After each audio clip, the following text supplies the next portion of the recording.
First Peter chapter 2 verse 7. Husbands, in the same way, be considerate. Pakisabi ko, considerate. As you live with your wives and treat them with respect plus 10,000. As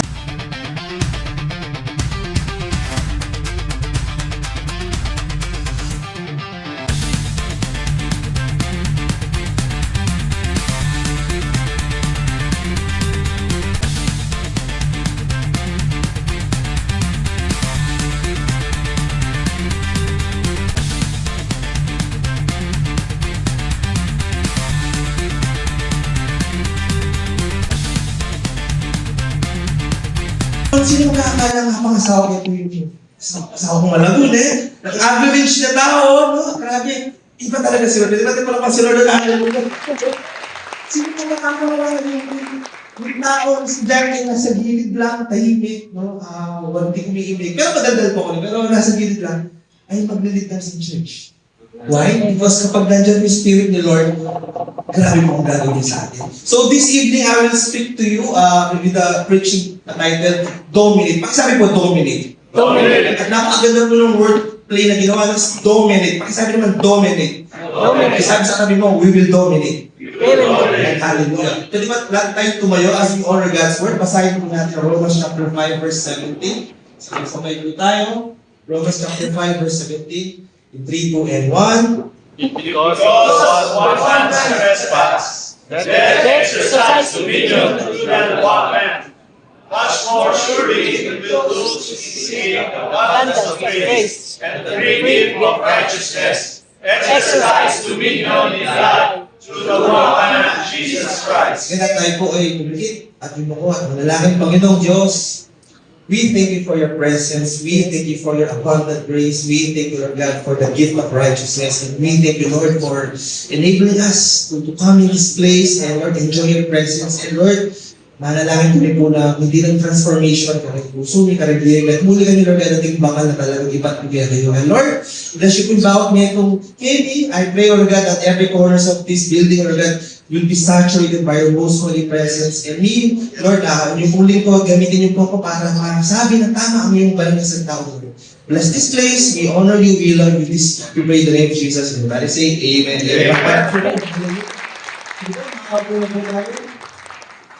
Grabe po anointing ni Pastor Derek. I mean, purong Tagalog po ba dito? Okay, sige, I'll try my best, no? Grabe anointing kanila, sabi ko, sa asawa ko, hindi na closing prayer, no? Hindi ko lang kung matatapatan ko yung energy yun, but I'll do my very best. So, simple lang po, sabi po sa Romans chapter 5 verse 17, if because of the one man's trespass, death exercised dominion through that one, much more surely will those who receive the abundance of grace and the free gift of righteousness exercise dominion in life to the one man, Jesus Christ. So, ibig sabihin pala, if you have Jesus in your life, you can exercise dominion. Ano sabihin ng dominion? Reign, no? Paghahari. Ibig sabihin, talagang you will excel, you will do things na parang talagang may impact. Sabi ko impact. May influence. Kahit saan ka dalhin, ramdam nila na meron kang Jesus sa ating buhay. So now, I want to jump into the book of Colossians. Napakaganda po ng librong Colossians. It talks about the Christology, no? Yung talagang pagkaangat ni Jesus sa buhay natin. And I want you to know, for us to dominate in life, for us to win in life, for us to reign in life, kailangan kay Jesus po tayo. Pakitanong naman katabi mo, are you ready to dominate? Are you ready to dominate? Kakamacho yung po, kanyaman pala pag makanila na, sa amin kasi generally mas marami po yung babae. Pero wala talaga ang paglalaki. Pag-sabi din kasi mo, I will dominate. So para po tayo makapag-dominate sa family, sa ministry, sa work, or wherever we are, or saan lang tayo dalhin ni Lord ko, simple lang po, 3 bagay plus 1. Pag-sabi 3 bagay plus 1. 3 bagay Sa lahat. Pag-sabi po, look up. Look up. And Colossians chapter 3 verse 1 and onwards, since then you have been raised with Christ. Set your hearts on things above. No?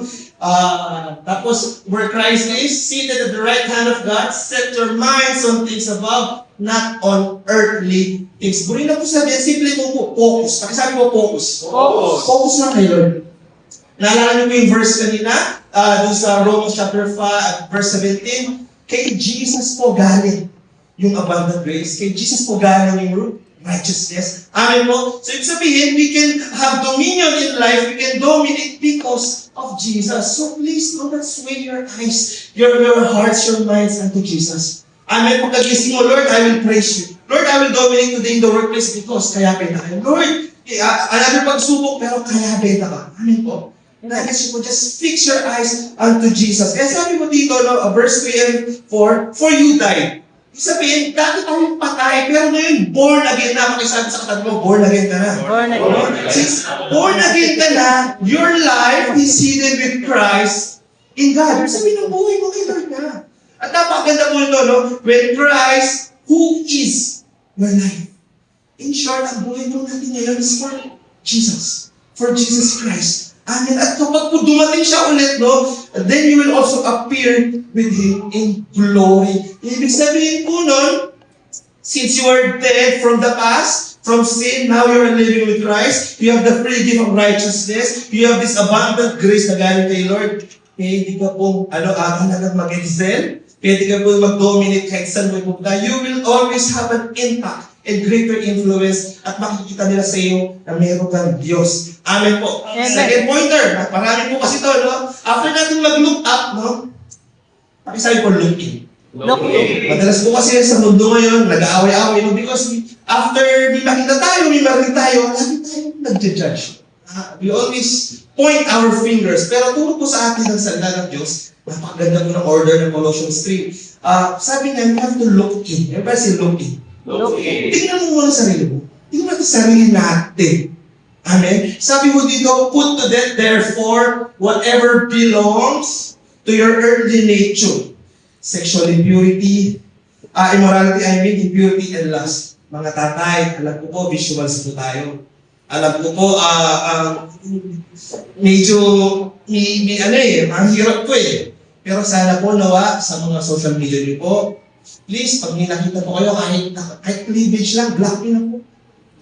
Sana po wala na po nagpo-porn. Marami po demonyo sa pornography. Amen. Pag meron kayong nakita, kahit bitawang balat, please, unfollow nyo na po. Sa dami ng kasalanan sa Bible, sinabi, stand firm, submit to God and the devil will flee from you. Sinasabi, talagang magpunta na kay Lord and you will resist the devil. Pero ang sexual immorality po, sabi ng Bible, takbo. Amen. Amen. Amen. Alam niyo po, kapag hindi natin pinutod yan ito, lalaki lang po away sa bahay. Ayun. At sabi mo din dito, put to death din po yung evil desires and greed. Tingnan niyo po yung sentence, tingnan niyo yung grammar. Evil desires and greed, which is idolatry. Sino ba nanonood ng Senate Ribbon Committee? Talamak po ang corruption, di ba? Nakakainis po yung galit, no? Pero alam niyo po ba, kapag mas focus kayo sa trabaho kaysa kay Lord, greed din po yun. Pero pakisabi naman sa katabi mo, praise the Lord, nandito ka, hindi ka nag-work kasi inuna mo sila. Kaya pwede mo bang sabihin ka sa katabi mo, praise the Lord, nandito ka! Yeah. Kaya kay Sunday, yan ang pumag-absent. Yeah. Amen? Kapag inuna mo pa ang trabaho, imbes na magpahinga ka ng Sunday, magpahinga ka with the Lord, magpahinga with your church community. Church, si O.G. Andres, idolatry na po yun. Si Lord na po ang nag-design ng pahinga. 6 days ka magtatrabaho, ipahinga mo ni Espiritu. Amen? Kasi po, tandaan niyo po, ang idolatry, ang pinaka-ayaw ng kasalanan ni Lord. Kaya kapag mag-obra pa. Alam niyo po, ang mga tatay na nagtatrabaho pa ng Sunday, assuming nga po, Monday to Saturday nag-work, tapos extra pa ng Sunday, para Monday, at inerong panulo. Masakit na po. Mga office mate ko po, yes, di bang bilhin na ako ng maintenance. Bakit? Yun, overtime lagi. Magpahinga po tayo. Verse 6, because of this, the wrath of God is coming. You used to walk in these ways in the life you once lived. So, please, no? Tayo po ay nagdodominate na, kasama na natin si Kristo. Please, lakunta na po ito. Amen? O dati pa po tatalpak din. Mag-scatter. Alam niyo po, greed po yun. Kapag easy money, mahirap po yun. Lalo nilman, Ano ko po sana mag-rated eh. Kasi if you are gambling, yes, wala na po sinabing do not gamble, pero if you are gambling, parang na sinabi, Lord, hindi ko kayang i-provide yung kailangan ko, susugal na lang ako, by chance. But since we are dominating, we have a Christ in us, He's reigning mightily, hindi na po tayo pupunta sa ganun. Amen po? Tuloy po natin, mga ano pa, no? As we look in ourselves, no? Si Lord muna focus, tapos on ourselves. Verse 8, but now you must also rid of yourselves of all such things as this. Anger. Sana po wala nang nakakatampuhan dito. Amen. Pakisabi sa katabi mo, patawakan mo. Katawan. Please forgive me. Amen? Wala na po sana yung rage. Wala na may puot. Punta ka na po ka na. Tsunin na naman. Wala po sana ng ganon. Hallelujah. Wala na pong malis. No? Yung wala na pong nag-iisip ng masama. Ay, mga brother, basa na po mo. Yung nakpinasin ng anak. Wala na po sana ng ganon. Amen po. And sana po dito, wala na pong slander and filthy language from your lips. Wala na po sanang siraan. No? Let's build one another. Baloy po, honestly po, na ako ay nabibless, na-challenge and na-inspire. Ang sarap sa mata ng mga matitikas, mapupogi, malilit ang tiyan. Ay, Lord, sorry po. Mga puso. Ang iba kapag nag-work yung mga lalaki, talagang, kahit walang subwoofer, ang sarap po talaga yung iba pag lalaki. Kaya please, let's build one another. Amen po. Hallelujah. At tandaan niyo po doon, please. Wala na po sana nagmumura, no? Ay, puto po siya. Pagbibigla ka, praise the Lord! Hallelujah! Matala po sana, ne? Amen po. And please sa mga C2S nyo po, fellowship, please, iwaksi na po ang toilet view po. Yung green jobs. Yan po masamting. Ako po, sa C2S namin, mas matanda sila sa amin. Sabi ko, oops, ano po, hindi kasi maganda. Sabi ni Lord, you must read yourselves. So, tanggalin mo ang mga ito. And do not lie to each other. Baka sabihin niya, pre, kita tayo Sunday, hindi ka nagpakita. Pakisabi sa katabi mo, huwag kang magsinungaling, pre, kita tayo sa Sunday ko. Hallelujah, hallelujah. Praise God, pagmalang si Lord, hallelujah. Pray po natin, do not lie to each other, since you have taken off your old self, with its practices, and you have put on the new self, which is being renewed in knowledge in the image of its Creator. No? So, tandaan po natin, focus muna kay Lord. Lord, kung nagbigay sa iyo lahat, sa iyo lahat ng blessing, and then look to yourself. And then, ano pong gagawin po natin? Salamat tayo kay Lord. Verse 11, it says here, there's no Gentile or Jew, walang mayaman, walang mahirap, walang pulubi, walang wala, no. Kapag na kay Kristo ka, patay ka tayo. Amen? Kaya ito po yung, alam niyo po sa Colossians, ito po yung pinaka-tema ng Colossians. Christ is all and is in all. Ibig sabihin, si Kristo ang lahat at ang lahat ay ipahiya po. Kaya kahit saan ka pumunta, Lord, this is yours. Lord, this is my life. It's for you. Lord, gagawin ko, it is in you. No? Kumbaga, yun po yung mandato natin for us to dominate. For us to reign, for us to rule, for us to be impactful sa ating mga life. No? Christ is all. Si Kristo ang lahat at sa lahat nandun si Kristo. Amen po. And you have to remember this, no? As we are about to dominate in our lives as we go to this place. Pero amazing po, check ko po yung page nyo, COG, Meds, AC.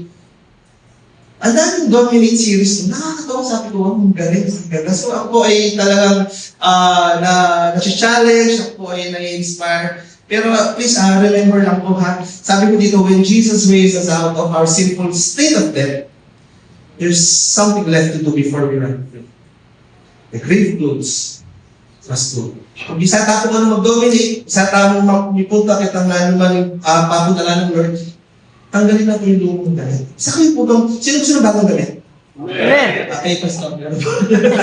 My point is, kapag may bago kayong damit, susutin niyo pa yung luma, tapos papatong po. Mabulok na po ito, mabawa na yung hindi. Dapat yung grave clothes, yung dating buhay mo, tanggalin ka. Para punta po natin sa third point, sabi po, look out. Look Look out, no? Para kapag Mag-i-interact na tayo sa mga ibang tao, sa mga katransaksyon natin, kliyente, ka-church, ka-pamilya, kahit saan pa man yan. No? Una, nag-focus tayo kay Lord, vertically, and then internally, look in, and then as we look out, sabi mo dito, therefore, as God's chosen, pinapaalala ko sa atin, chosen people, holy and dearly loved, pinapaalala ko sa atin mga kapatid, no, ikaw ay pinili. Kasi sabi pinili. Ikaw ay pinili. Amen? May pinilit mo ba? Wala. Sabi dito, holy. Everybody say holy. Holy. Mahal po kayo, holy and dearly loved. Mga mahal ni Lord. O sabi niya, clothe yourselves with compassion, kindness, humility, gentleness, and patience. Kaya kapag makikipag-usap ka na sa iba, as you look out, magandang hanap mo. Amen?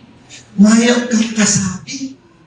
Mayang kang katransaksyon. Why? May compassion, kindness, may humility, may gentleness, and patience. Pag wala akong Kristo sa buhay, naku, wala akong successful marriage, no? Sa amin po mag-asawa, ay, konting ganun lang. Kaaway po kami, pero buti na lang may Jesus. Why? Kasi look up kay Lord. Look inside muna. And then, unahan mo. Unahan mo! Sure na naman! No? Di na po ako magpapatagal kasi alam ko po yung mga asawa nyo, miss na miss kayo sa bahay ngayon. Makasama na po kayo. Pagdating sa bahay, ako na-care na lang na. Kaya, bibilisan po natin. No? So, as we look out po, no? Dala-dala po natin yung values ni Jesus. It's never about yung sarili mong kabaitan, pero hindi po. Clothe yourselves yung galing kay Lord, yung righteousness niya. Amen po. Tuloy po natin, bear with each other and forgive one another if any of you has a grievance against someone. Forgive as the Lord forgive you. May perfect po ba dito? Kaya po ba? Si Jesus lang. Amen. So, ibig sabihin, kung wala pong perfect, lahat tayo nagkakamali. Amen. Amen. Kaya pag may nagkamali sa circle natin, sa family natin, sa church natin, pwede bang ipapatang tao po na on the process siya ba? Amen po ba doon? Forgive one another, no? Talagang, isipan mo na at work ang grace ng Lord. Amen po?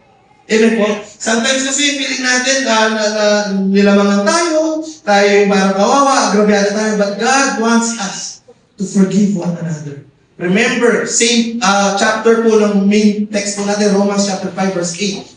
God demonstrates His love for us while we're still sinners. He died for us. Amen. Amen. Kaya hindi pa, patawad-tawad po. Kaya pakisabi kayo kasi, I forgive you. I forgive you, tandaan mo. Bota, hindi ako makanta. Alam.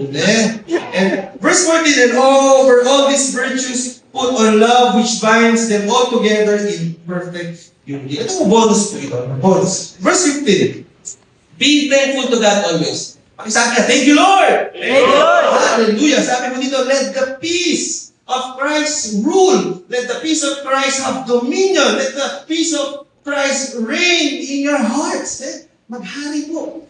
Yung kapayapaan ng dahil sa Diyos. Since, as members of one body, you were called to peace. And be thankful. Magpasalamat po lagi. Let the message of Christ dwell, manahan po, among you richly as you teach and admonish one another with all wisdom through psalms, hymns, and songs from the Spirit, singing to God with gratitude in your hearts. As na po kanyaman mag-worship natin. Amen. Amen. And just heart full of gratitude. Lord, grabe ang katapatan mo, grabe ang biyaya mo, grabe ang presence mo. Yun po ang gusto ni Lord. Always be thankful. Bali po, turo ng Bishop Edgar ako. Amen. Andiyan masakit. Praise the Lord! May bigla ako po yung daw. Bishop, magkasakit na akong aking talasawa. Praise the Lord! Ano pa rin? Hindi ko sabihin. May ako isip ko.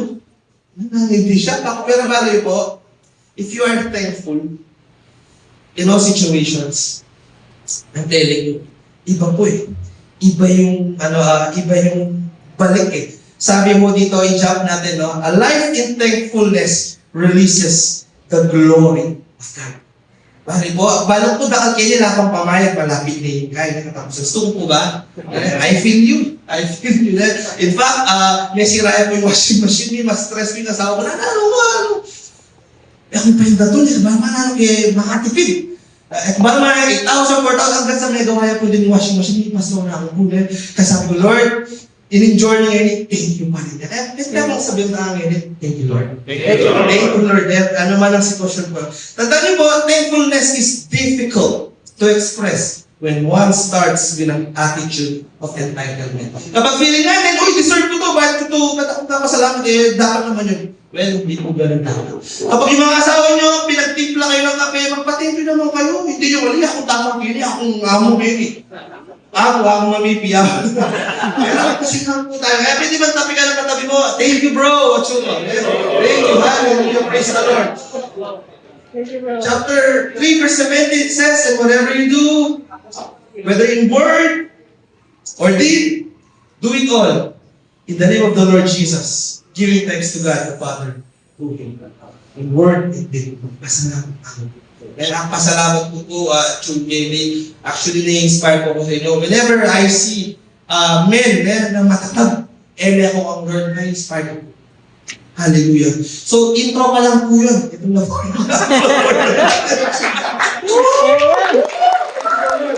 Thank you, Jesus. Hindi na ako ng Pastor Derek. Ini-English mo. So, ito na po. Pero you know what? Sakto po kasi. Actually, ito po yung series namin sa church. Yung pang 4 weeks na preaching ko, tatapusin ko. Sino po gusto mag-dominate sa family nila? Hallelujah. Jump po tayo ng verse 19 kasi ang verse 18 pang asawang babae. Taas kamay po ang asawang lalaki. Baba. Taas kamay ang dala nila ang asawang nilang babae. Lagot ka. Makinig po tayo. Colossians chapter 3 verse 9, it says, for us to dominate in our family, in your family, sabi po, husbands, love your wives and do not be harsh on them. Parang may nakangiting mga asawa ko. Bali po niyang pinrich kaya po yung wives niyang sambal, tahimik lang po rin babae. Wives submit, tahimik lang po. Pero yung love your wives, palakpak lang po. Kaya alam po yung dalang asawa, praise the Lord! So, sabi mo dito, for us to dominate, love. Sabi ko, love. Tayo po mga lalaki, para po ang mag-fit po sa atin, ng kailangan natin sa atin is yung utak natin, no? Yung ego natin, yung mind natin. But to women po, you have to feed their heart, and that is love. Amen. Amen daw, ba doon, no? Love po. In fact, consistent po yan sa Ephesians, sa Colossians, pati sa 1 Peter, no? Para-parehas po tayo man yan. Sunod-sunod po yan. 1 Peter chapter 2 verse 7, husbands, in the same way, be considerate. Pakisabi po, considerate. No? As you live with your wives and treat them with respect plus 10,000 as the weaker partner and as heirs with you of the gracious gift of life. So that nothing will hinder your prayers. Ang mayat ang translation nga ba? Ito to naman po, paminsan po, kailangan dahil therapy, Diyan ako, hindi lang ako ng libo, ganun, pasno. Maging considerate po tayo. Amen. Makilan lang mo, pero masarap po talaga. For us to dominate in our families, husbands, please love your wives. No? Sabi po sa Ephesians chapter 5, verse 25, no? Husbands, love your wives, Jesus Christ, loved the church, and gave Himself up for her. Amen. Mabayad siya, Penny? Sino na makasabi? Does it make sense for God to die for a sinner like us? Common sense naman, di po. Ligtas kayo, nagsuogan. Amen? Kailangan nakasa rin, icebreaker, kapi-kapi, nag-ibring ka sa gate ka, may naya atin makanta. Amihan na na. Atin. Ikalami. Etang kaibig-ibig. Etang naging okay, amen. But still, God love us by dying on the cross. Kaya husbands, at times, hindi, most of the time, etang natin dyan. Amen? Alam ko sa tao kasi pinagbatin. But it's the truth. Ako na po magsasalita in behalf of them. Sometimes we don't understand because we are wired differently. Women need to be addressed yung problem nila emotionally. Pero tayo kasi, solusyon ng answer sa solusyon ng binibigay natin mga tatay, tama? May problema, mga linggaw, mga step by step, pero sa babae, hindi mo kasi mag-gets eh. We have to solve the problem in an emotional way. Kaya sabi mo dito, love your wives, kahit it doesn't make sense. Minsan mapagal ka, kauli mo, buri mo, arwanda ka, pero atong mapaling aura ka rin. Mas spirito ang biglang natin napusit eh. Lalawan mo. Husbands, love your wives. Kasi po, pag sinabi mong mapagal ka, mas mapagal niya po. Pag sinabi mong mahal ang diyabi, ay kumanya mo. Love your wives. Amen. Eh, subukan ka maglang sulayan. Karina! Di kita mahalin. Ano ba yung sabihin to? Ikaw mo na ako. Magtanim ay di ba mo na ako maghapon. Guess nyo ba? Ganun po. Love. Jesus, dinuraan, sinaktan, sinipa, binastos, binigyan ko ng koronong tinig, but still, teguyod niya. For us to dominate in our life, hindi yung parang, ako masunod! Akong lalaki! Pag hindi ka naglaba, di wala eh! Di wala yung deko. Hindi po ini-empower, hindi overpower ng babae. Amen po. Amen. Tsaka 10,000. Hallelujah. So Church of God, Angela City Men's Ministry, love your wives. The way Christ died for the church. Most of the time, it doesn't make sense kasi nga po, generally po hindi po absolutely, generally, logical po tayo. Solution agad. Pero sila, emotional po sila. Alam niyo po, dalawang bagay lang ang dapat niyong gawin, mga asawang lalaki makinig po. Two things that you have to do. Eternally. Wow, eternally.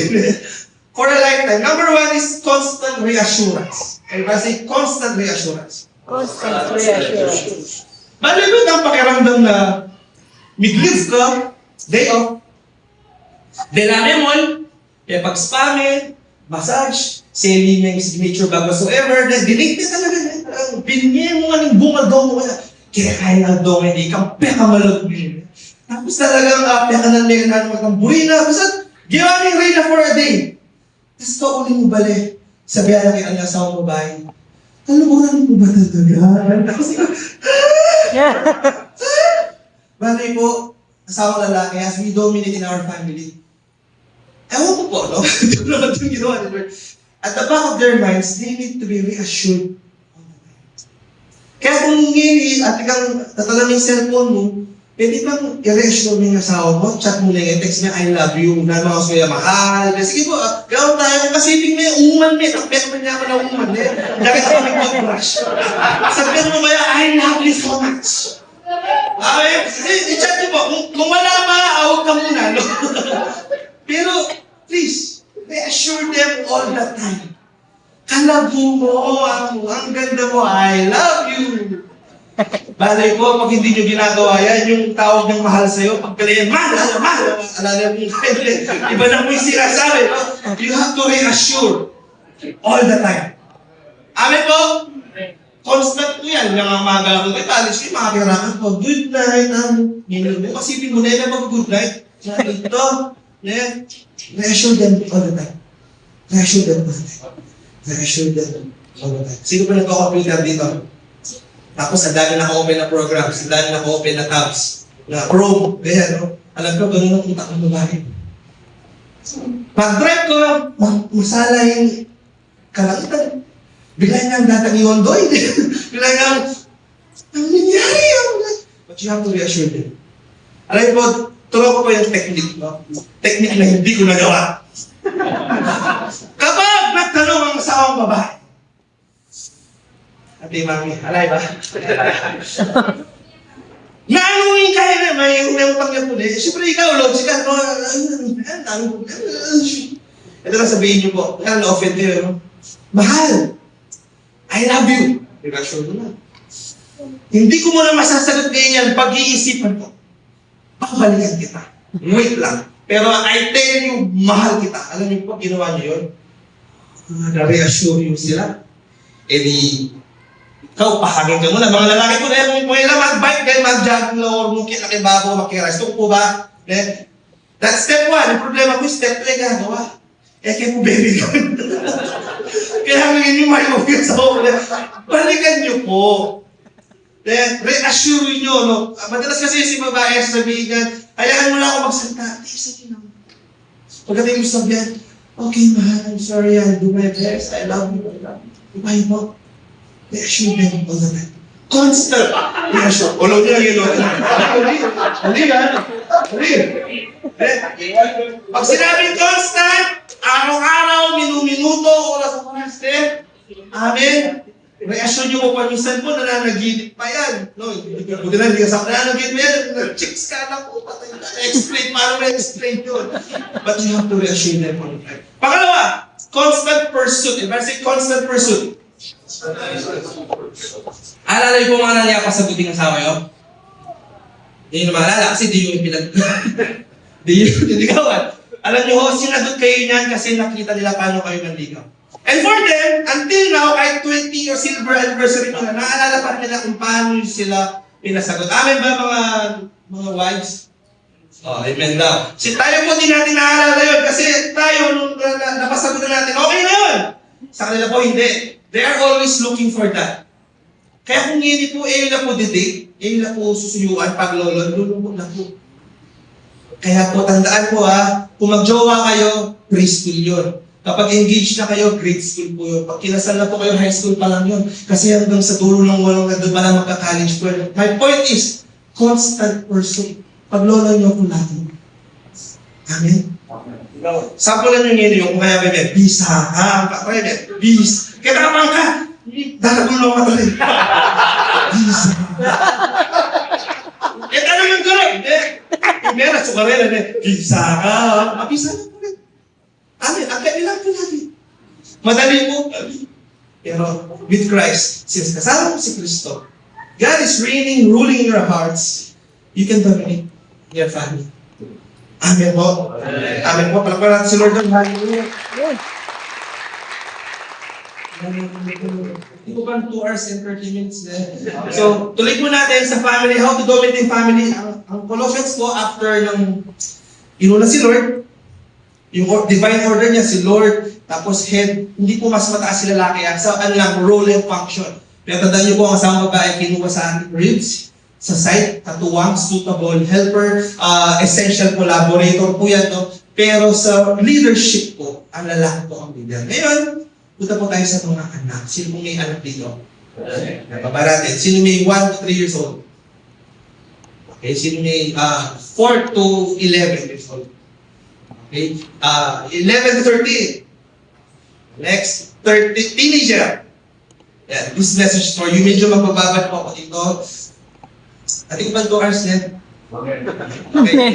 Colossians 3 verse 21 says, Fathers, do not embitter your children or they will become discouraged.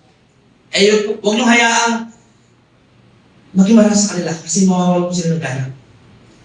Amen.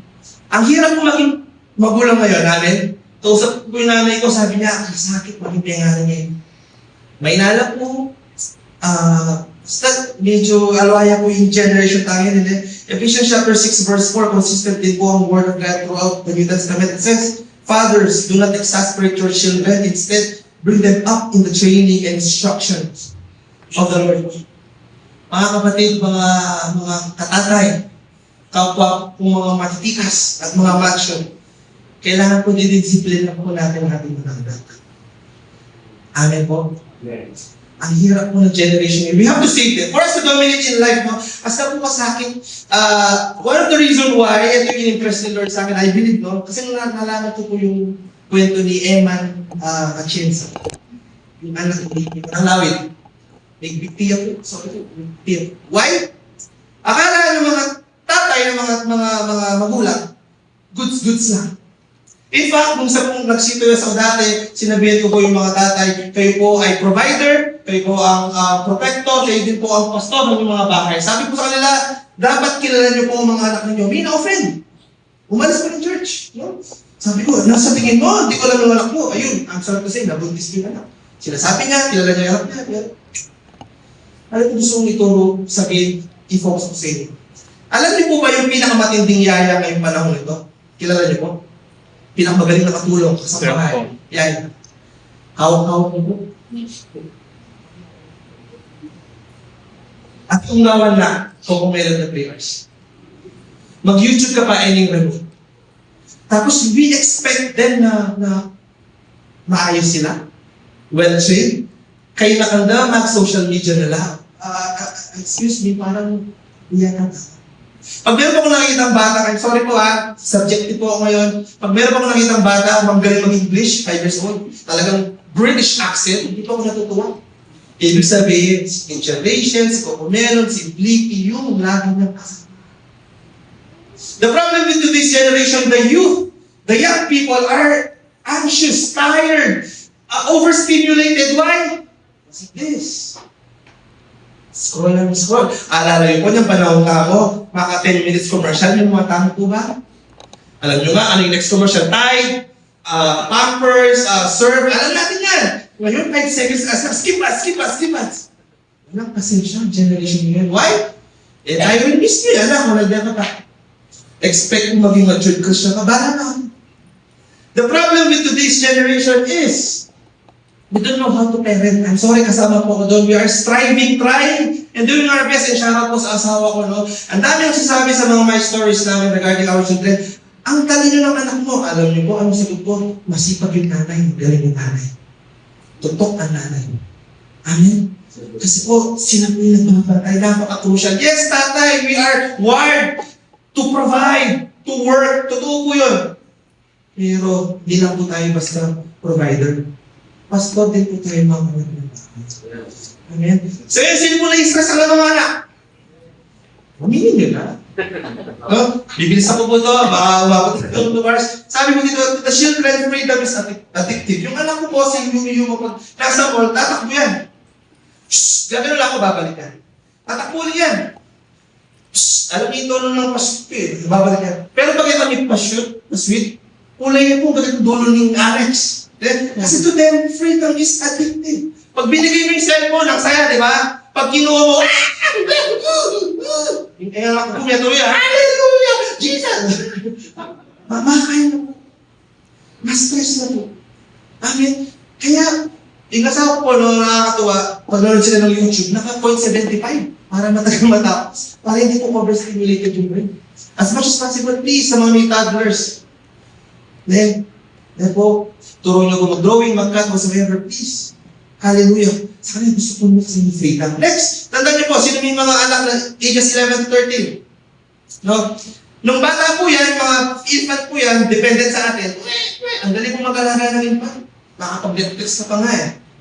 Di ba? Pastor DJ, pagpupulahin na po yan, basta.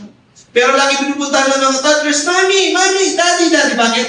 Tayo po ang hero sa buhay nila. Pagdating ng 5 years old, sino na ang mga heroes nila? Ang mga kalaro at teacher nila. Di ba dati, sinabi ni Daddy, hindi daw bawal to eh. Pag bata pa, kapag nag-school na yun, sinabi na ni teacher. Nag-iba na yung mga bida, di ba? Kaso pagdating ng 11, 12 years old, ito yung pinaka-stressful ng 11 to 13. Kung dati natin po sa school, Daddy! Lalakap yan. Mami! Pero ngayon eh, pag teenager na yun, shh! Ako, nakatsulan sa class mo, makarinig. Tama mo ba? Kita ka tayo. Lagi mo na, magpumita ako. Why? Because children are building their own identities by ages 11 to 13. Huwag ko kayo mabibigla sa mga teenager yung anak. Ayaw na nila maging katulad ni Mami, ni Daddy, they are finding their own identity in this world. Amen? In fact, yung frontal lobe po nila, nag-develop na po yan. Cognitive ability, decision making, whatever. Pero immature na po yan. Amen po? Pero ano kailangan natin gawin? Proverbs 22 verse 6, train up a child in the way he should go. And when he is old, he will not depart from it. Kung abayo po rin ang anak nyo ngayon, praise the Lord. Pero asa po kasakit, ayusin din, malwag kang ala. The problem with today's generation is absence of new parents. Kaya kasama nyo pinanit nyo, nakaka-bless yung anak po ninyo. Kaya sana po nawa, please, no? Pag kinakausap po kayo, kausapin niyo po ang mga anak.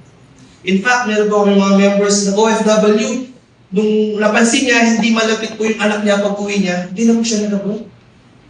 Kasi para saan pa ang pera kung hindi naman siya malapit sa magulang. At meron din kami member, tumanda yung mga anak niya, talagang ayun.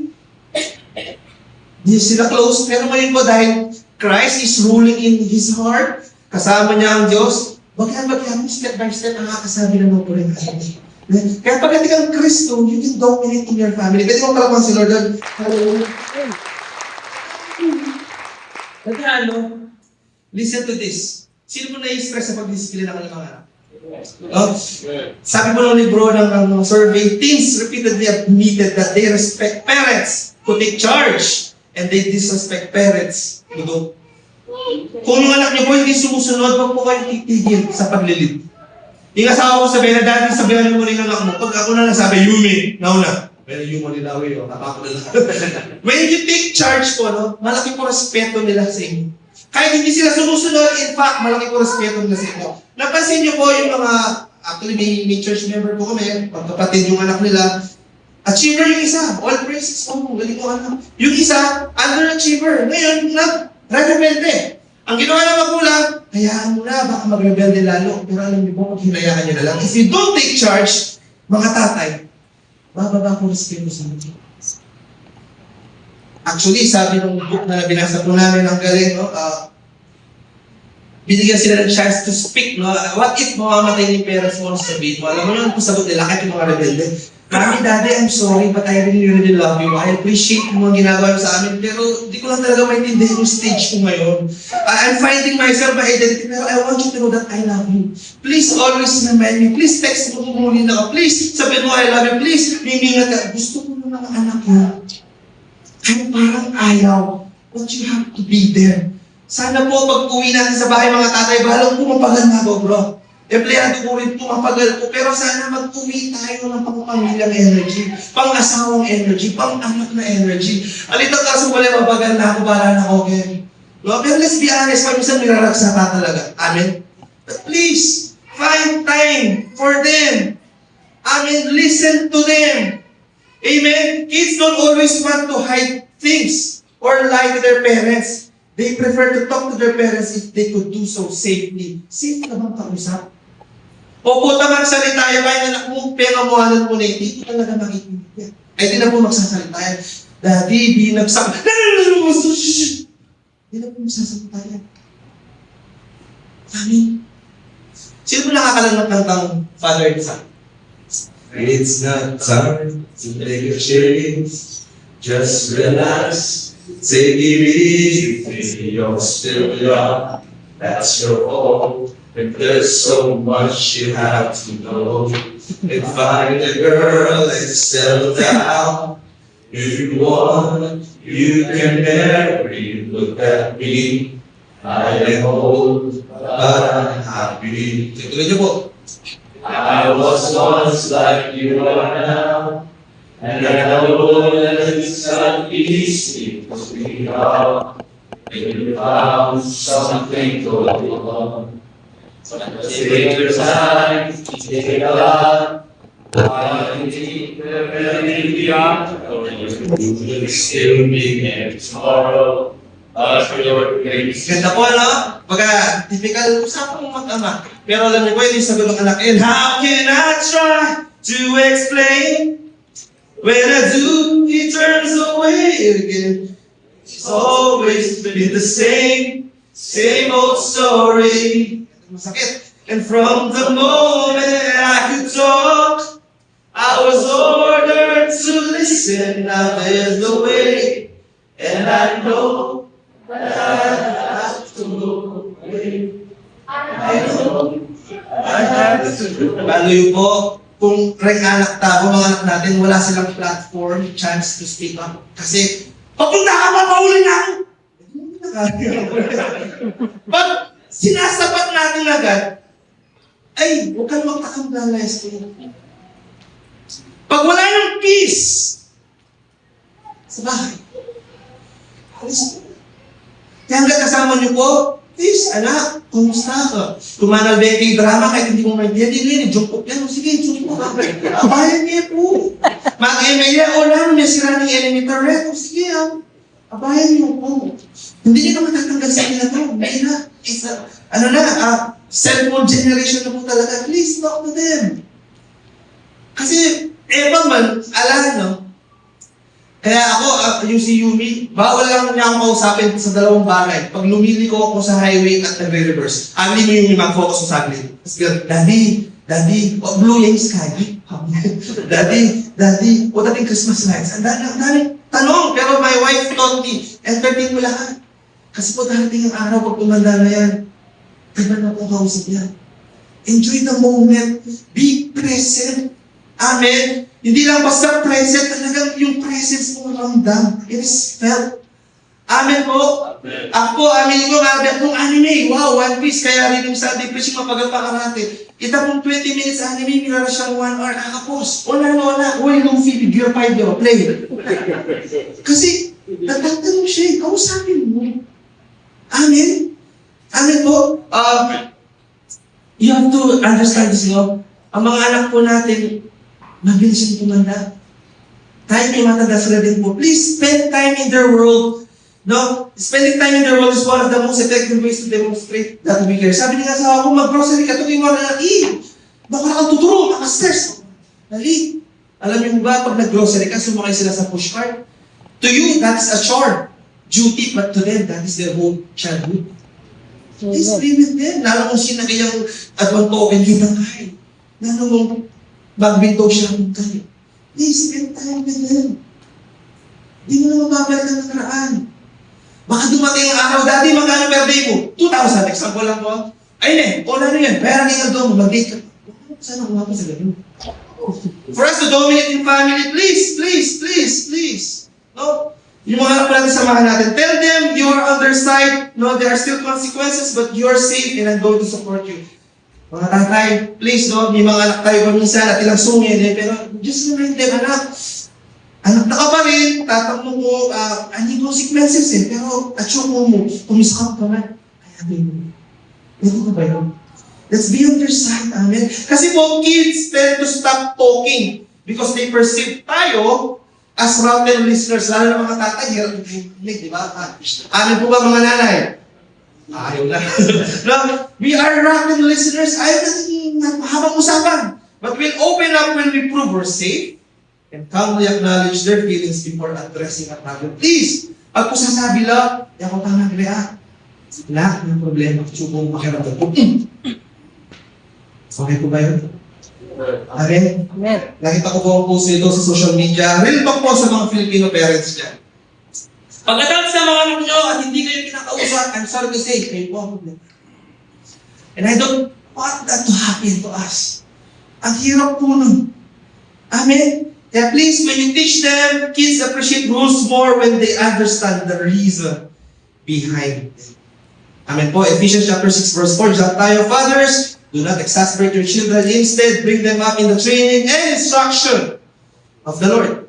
Tingnan niyo po yung picture na ito. Meron pong table tennis dyan. Isang maliit, isang malaki. Ayan. Ito pong maliit, this is their time in the church. Ito pong malaki, this is their time with you, your families. Minsan po, nasaktan po ako, nasabihan ako ng member, youth pastor pa ako. Lalo natuturo mo kayo anak, May, utay na nga pa. Bibigyan ko nila yung bed para kita. Sakit. People nowadays, baliktad. Inaasa sa church. Ang discipleship, ang pagbabago ng tao, ng anak. Pero hindi nila alam. Ganito kalaki ang time ng mga anak natin. Sakit. Ngayon, pag bumagsak ang estudyante, pinapatawag, teacher, bakit bagsak ang anak ko? Ngayon, baliktad. Yung kaklase ko pong teacher sa college, pinabarangay. Bakit? Bagsak yung anak niya, hindi pumapasok, hindi nag-exam, walang assignment, wala. Pero nung panahon natin, naalala niyo po, pag bagsak tayo, pinapatawag ng magulang.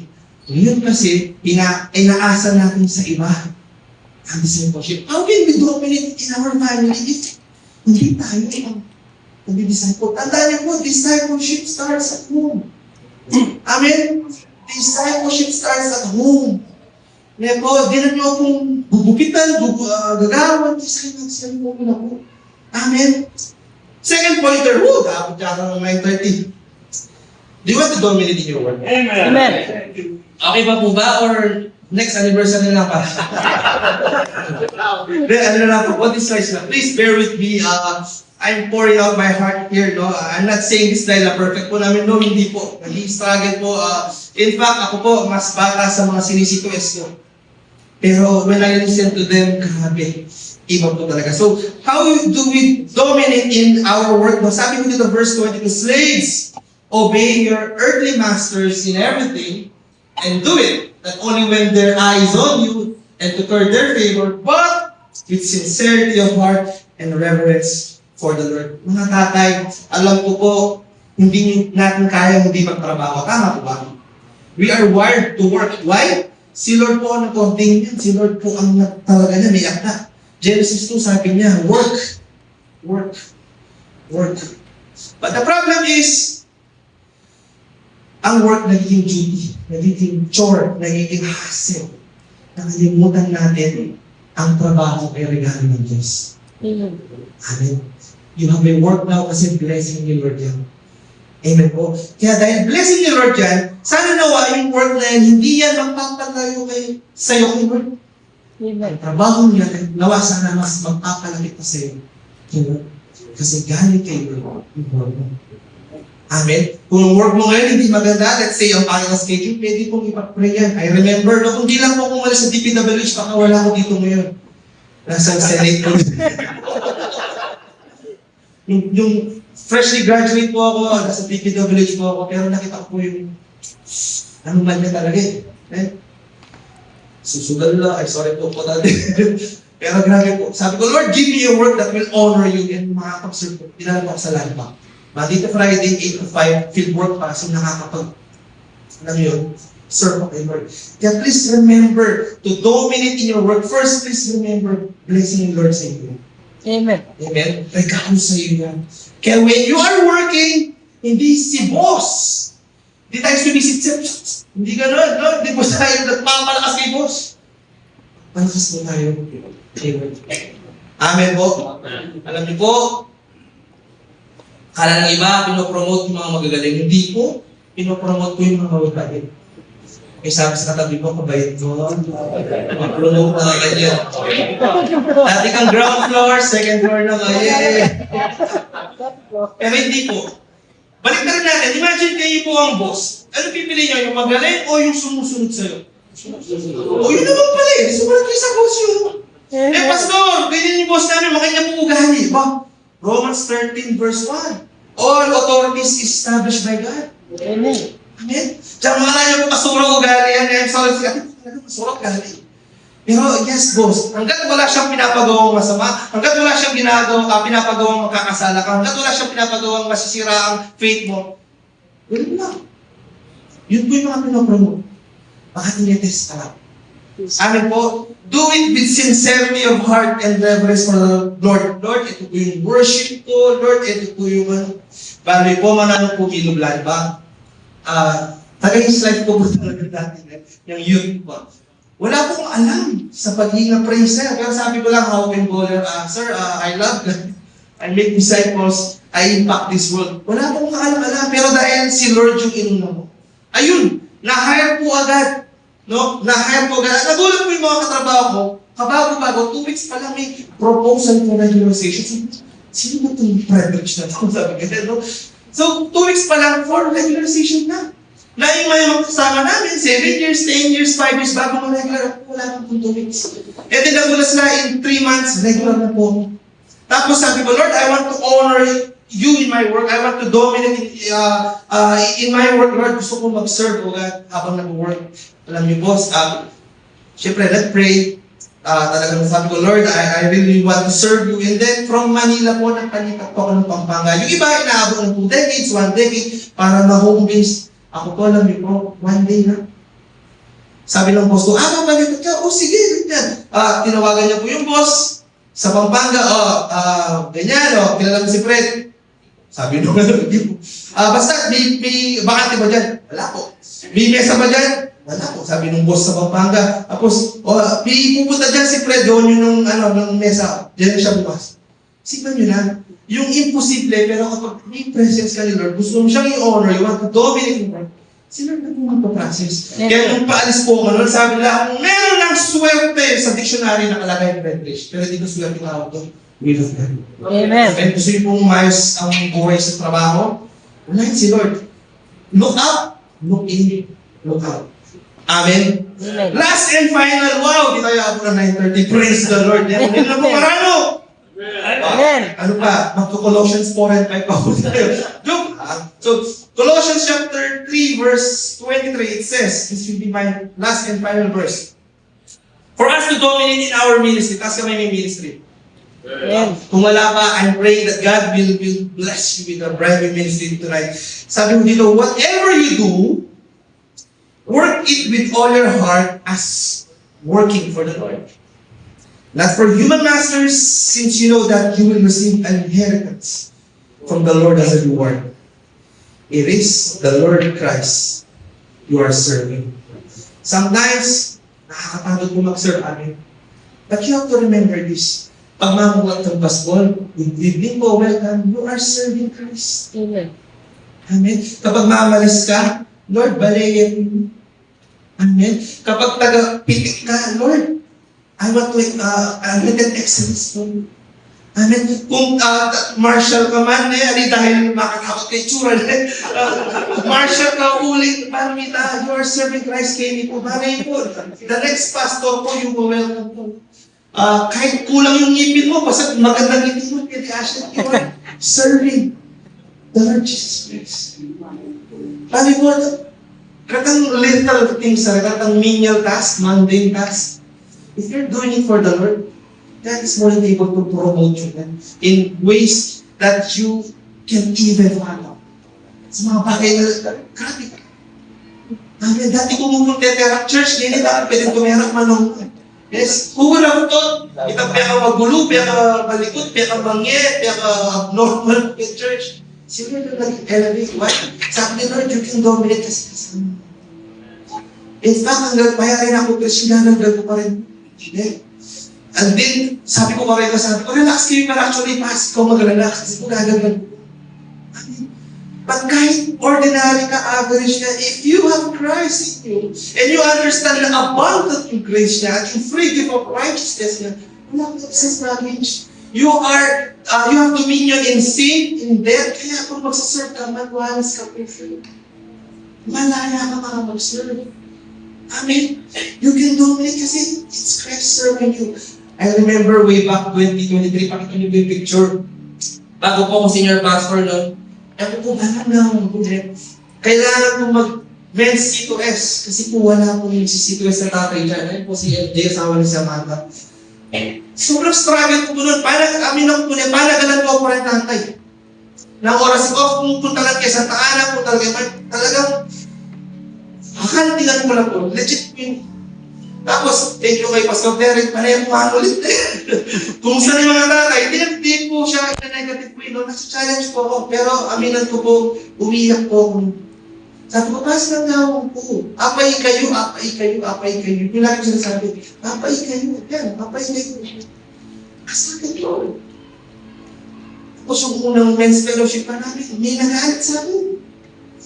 Sabi ng Bible, wife, submit to your husband. Ano nagsubmit? May gumano pa sa akin. Ba't sila? Ako lang, iyak ako lang. Lord, shoot ka pala ako. Lord, ka sa akin.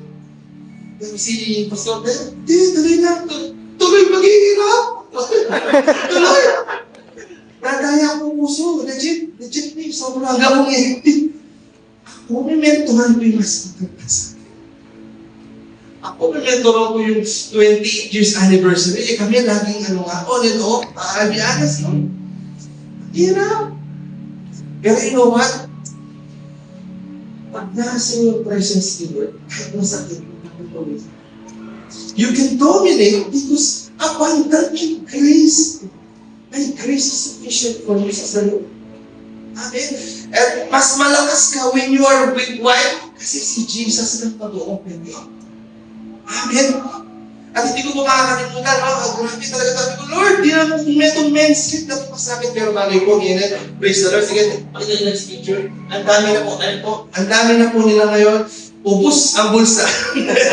Mapagal po, ganyan po pagluto na napuway. We are trying our best na alin mo sana healthy spiritual, alin mo sana healthy nakalabagi, pero pati katawan. Madalas po kasi sa living McDo, fast food, pero nowadays, pagluto na napuway, kasi we have to grow holistically. Amen. In-Lord na po yung mag-promote.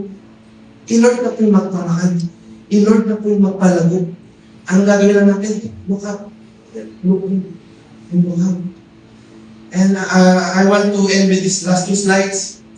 Andalan niyo po, pag wala, or pag-isang wala, pero sabi ni Bishop Anthony Velasco, your influence, you influence your passion.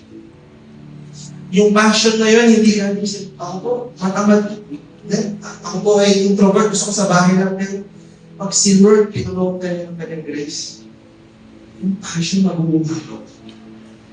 Siya magbibigay ng strength. As I end with this, balik tayo sa main text, main verse, Romans chapter 5, verse 17. It's because of the one man's trespass, yung kasalanan po ni Adam, that exercised dominion through that one. Much more surely, please take note of the word surely, sigurado, totoo. Much more surely, those who receive the abundance of grace, sino mo nakatanggap ng abundance of grace? Amen. No? And the free gift of righteousness, no? Baga, Paul is talking to us, no? Sabi niya, tayo mo nakatanggap ng biyaya ng Diyos, tayo mo may katuwiran ng Diyos, we will exercise dominion in every areas of our life. Pamilya man, sa mga anak, asawa, trabaho, sa church, kahit saan, sa marketplace, wherever you are, you will exercise dominion. Paano? Through the one man, Jesus Christ. Can you all stand up before God? Sige, tayo po tayo. I don't know your names. Some, may alam po ako, and some, I know the face. Pero ito po masisigurado ko sa inyo, kilala ng Diyos kung sino po. Amen. God is so personal to you right now, actually speaking to you. Hindi ko po alam ang mga personal struggles nyo, hindi ko po alam anong sakat dinudugo mo yun, hindi ko alam sa inyo pinag-pray mo yun, pero ito po masisigurado ko sa inyo. Alam niyo Diyos, yung lahat ng yan, mahal ka niya.